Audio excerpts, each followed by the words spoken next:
Suite et fin de l'étrange concert. Il sonne une deuxième fois sans plus de résultat et s'étonne. Il est impossible qu'il soit déjà couché. Il sonne une troisième fois, longuement. Et voilà que surgit un voisin de palier en pyjama qui crie « Alors, c'est pas bientôt fini ce boucan ? D'abord, qu'est-ce que vous faites là ? Que demandez-vous » Je sonne chez M. Berrurier. L'autre explose. « Hein ? Chez M. Berrurier ? Mais c'est impossible. M. Berrurier est mort il y a déjà maintenant 20 ans. Et cet appartement est vide, monsieur. » « Mais c'est impossible, j'y ai passé la soirée. »« La soirée ? Chez M. Berrurier ? Vous vous fichez de moi. Je vous répète qu'il n'y a personne dans cet appartement. »« Personne ? Mais s'il y avait toute la famille. M. Berrurier avait organisé un concert et je remonte parce que j'ai oublié mon briquet. »« Un concert ? Ah, vous pensez bien que si quelqu'un avait organisé un concert dans cet appartement, je l'aurais entendu. Vous n'êtes qu'un petit voyou. Voilà ce que vous êtes, un cambrioleur. » Et le locataire se met à hurler dans la cage d'escalier. « Au voleur, au voleur !» Le concierge se réveille, accourt et demande ce qui se passe. Le locataire, qui a ameuté l'immeuble, explique qu'il vient de mettre la main sur un jeune cambrioleur et tout le monde se rend au commissariat. Là, Jean Romier décline son identité. « Je ne suis pas un voyou, ajoute-t-il, je suis un étudiant en médecine. Mon père est lui-même médecin. Voici son numéro de téléphone, appelez-le. » On appelle le docteur Romier qui s'étonne d'apprendre que son fils se trouve dans un poste de police. « Je sais, déclare-t-il, qu'il devait entendre hier soir un concert d'amateurs rue de Vaugirard.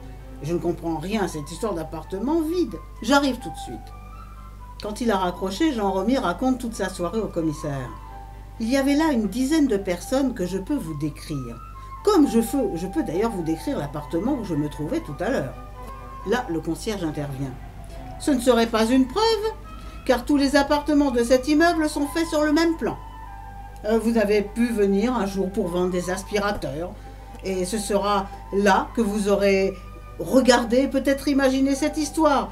Donc, vous allez nous décrire un appartement qui ne sera pas d'ailleurs celui forcément occupé par M. Berrurier, d'ailleurs qui est vide depuis sa mort. »« À qui appartient cet appartement ?» demande le commissaire. « À son arrière-arrière-petit-fils, M. Mauger, dit le concierge. »« Eh bien, dit Jean Romier, peut-on joindre ce monsieur? Car j'aimerais retourner avec lui et avec vous, monsieur le commissaire, dans l'appartement de la rue de Vaugirard. Je décrirai les lieux et on vérifiera. » Au petit matin, le commissaire parvient à joindre M. Mauger et lui explique ce qui se passe. L'autre sursaute. « Quoi? Une tentative de cambriolage? Un concert donné dans mon appartement? J'arrive tout de suite. » Une demi-heure après, il est là, et tout le monde, y compris le docteur Romier, qui est arrivé entre-temps, se rend rue de Vaugirard.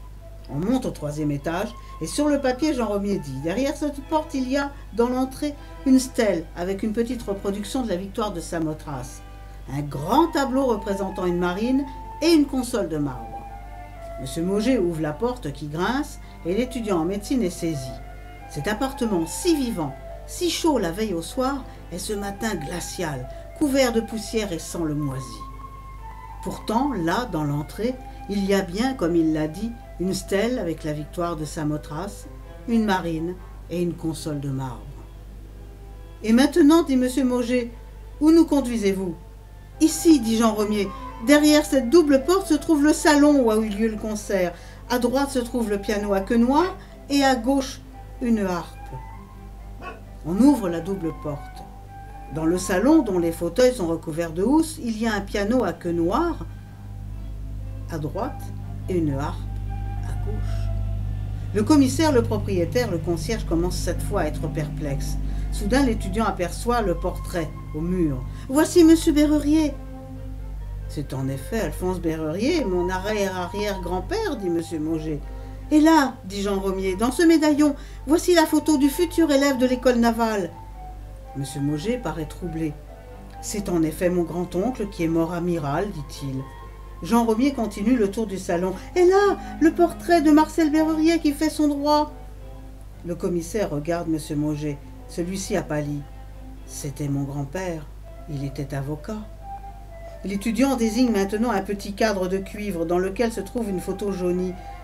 « Mais voici le futur séminariste avec qui j'ai parlé jusqu'à minuit. » Cette fois, M. Mauger considère le jeune homme avec stupeur. « C'est mon autre oncle. Il est mort en Afrique, il était missionnaire. Mais comment savez-vous tout cela ?» Soudain, ses mains tremblent. « Attendez, dit-il.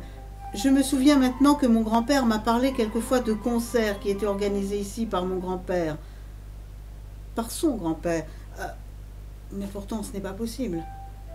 Une émotion oppressante a gagné tout le groupe qui quitte le salon et se dirige silencieusement vers le petit salon bibliothèque. M. Mauger ouvre la porte et demeure figé. Là, sur un guéridon ouvert, couvert de poussière, il y a le briquet de Jean Romier, qui lui n'a pas un grain de poussière. Voilà. Je vous invite à lire ce livre, Histoire magique de l'histoire de France, de Pauwels et Breton. Au revoir, à la prochaine fois.